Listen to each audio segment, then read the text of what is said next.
الشيطان الرجيم بسم الله الرحمن الرحيم. Cheikh Azadar de Imam Hussein alayhi salam, Assalamu alaikum wa rahmatullahi wa barakatuh. Nous revoilà donc pour un nouvel épisode des héros de Karbala.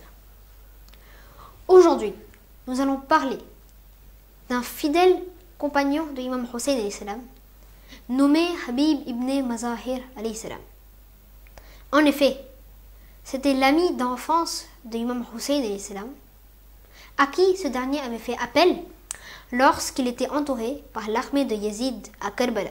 Ainsi, Habib ibn Mazahir apprend à toute l'humanité le rôle d'un vrai ami.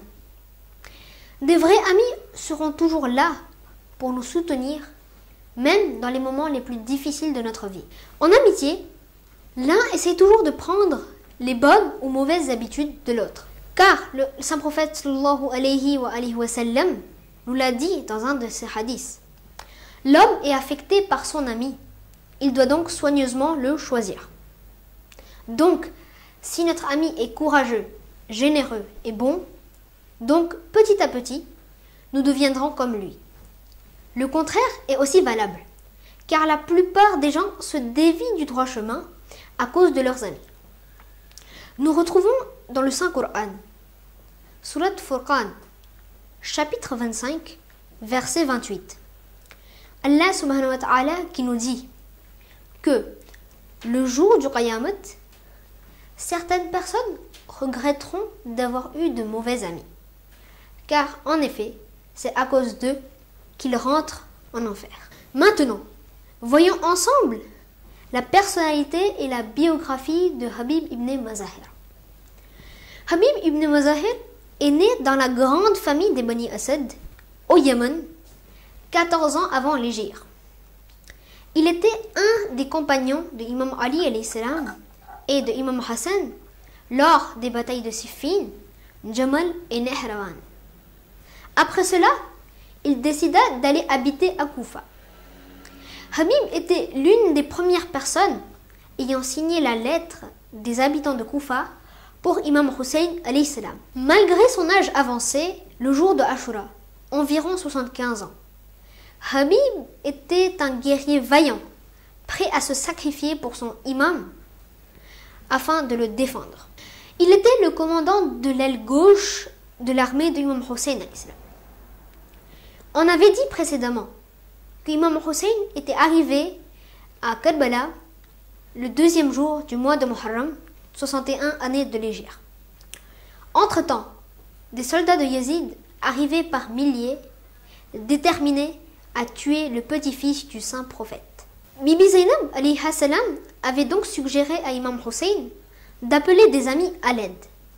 Imam Hussein avait donc écrit une lettre à Habib, son ami d'enfance. On dit que dans la lettre, Imam Hussein alayhi salam s'adressa à Habib en l'appelant Faqih. Faqih signifie un homme connaissant les lois de la religion, en quelque sorte un savant, et lui a fait part de sa situation. La lettre parvint à Habib à Koufa lorsque Ibn Ziyad y avait instauré un couvre-feu. Il était donc très difficile d'en sortir.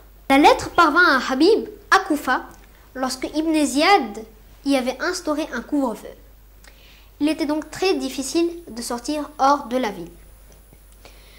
En recevant la lettre de Imam Hussein, Habib fut très content.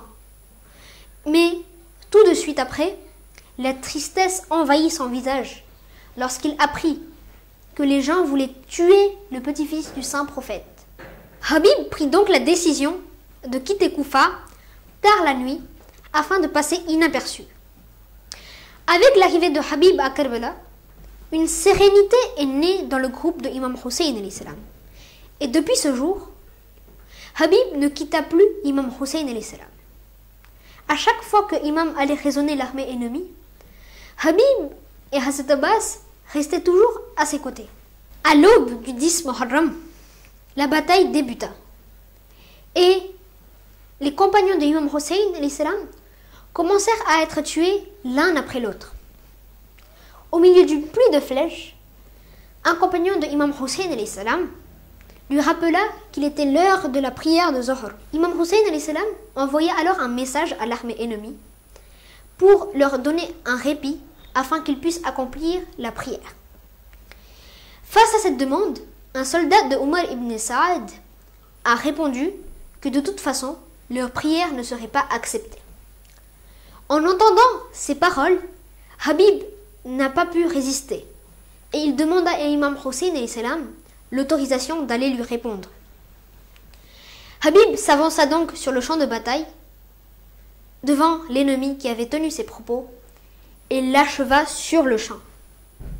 En voyant Habib sur le champ de bataille, d'autres ennemis l'encerclèrent et commencèrent à l'attaquer. À un moment, Habib n'en pouvait plus et il fut gravement blessé. Un ennemi profita alors de cette faiblesse pour lui asséner un coup mortel pour ensuite le décapiter. Imam Hussein alayhi salam fut anéanti par la mort de Habib. Qu'Allah subhanahu wa ta'ala maudisse les assassins de Habib ibn Mazahir. Wassalamu alaikum wa rahmatullahi wa barakatuh.